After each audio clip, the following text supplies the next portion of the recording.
Recorded Books presents an unabridged recording of In the Electric Mist with Confederate Dead by James Lee Burke, narrated by Mark Hammer. This book is copyrighted 1993 by James Lee Burke. This recording is copyrighted 1993 by Recorded Books. Dave Robicheaux is dried out, back on the force, and remarried.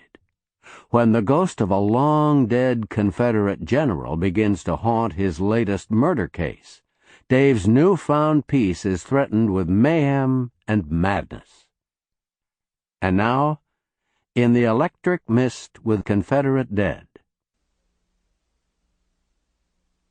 Chapter 1.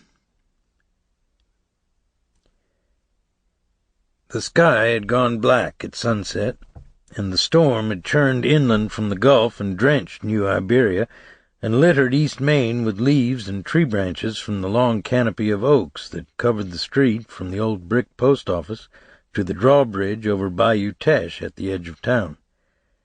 The air was cool now, laced with light rain, heavy with the fecund smell of wet humus, night-blooming jasmine, roses, and new bamboo.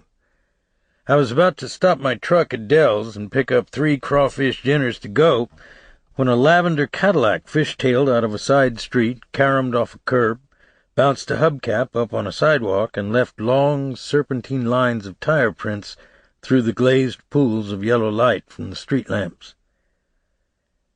I was off duty, tired, used up after a day of searching for a 19-year-old girl in the woods, then finding her where she'd been left in the bottom of a coulee, her mouth and wrists wrapped with electrician's tape. Already I had tried to stop thinking about the rest of it. The medical examiner was a kind man.